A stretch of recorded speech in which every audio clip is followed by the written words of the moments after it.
Bonjour, je voudrais vous dire un mot sur le week-end de l'Ascension que nous vivons dans ce mois de mai 2013. Je partirai de la figure de Frédéric Ozanam.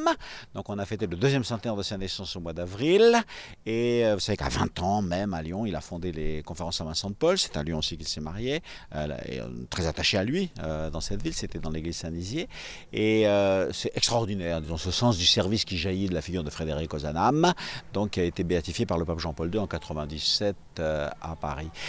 Je dis ça parce que dans le week-end de l'Ascension, il va y avoir le grand rassemblement de Diaconia 2013. On peut dire qu'on le prépare depuis 2 et 3 ans. Personnellement, je trouve que pour le diocèse de Lyon, c'est vraiment une joie parce que c'est le droit fil, la suite de notre grande fête diocésaine que nous avons vécue à Eurexpo le 14 octobre dernier, qui était préparée par ce thème majeur, l'Église est une servante. Pourquoi? Parce que le Christ est le serviteur, celui qui le soir du jeudi saint lavait les pieds, et donc son épouse doit être une servante. Ce rassemblement, nous le vivons en plein milieu de l'année de la foi, et j'ai vu dans ce qui préparait Diaconia 2013 dans le diocèse de Lyon, en particulier au Père Bruno-Marie Dufay, jaillir cette jolie formule « Je crois, donc je sers ». C'est une logique de notre foi. C'est-à-dire quand je crois en Dieu et que je vois à quel point Dieu a pris soin des hommes et comment son Fils s'est fait un serviteur parmi nous et que moi j'ai été fait à l'image et à la ressemblance de Dieu, alors je crois, donc je sers. On n'aime pas les pauvres en général.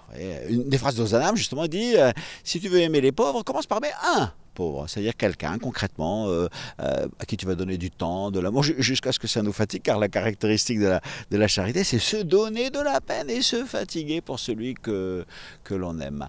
Je pense que c'est un rassemblement qui aura de très belles suites et qui donnera à notre Église un service nouveau, un visage nouveau. À la vérité, ça tombe bien quand même avec l'arrivée du pape François, parce que quand le soir du jeudi saint, on l'a vu dans la prison de Rome, au pied des gens de toutes catégories et religions, etc., à l'intérieur même d'une prison en train d'être leur serviteur, au fond, il nous montre bien ce que nous savons que le Christ nous demande, et quand l'exemple vient de lui, ça nous stimule pour le suivre. Je ne voudrais pas terminer non plus sans faire allusion au grand événement qui va se passer à Lyon, précisément.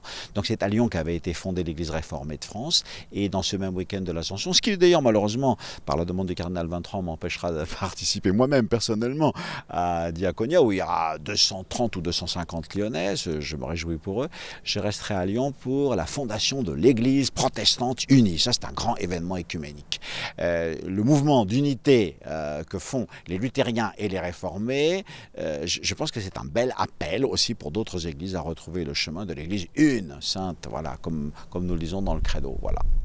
Donc je souhaite à tout le monde un beau week-end de l'Ascension.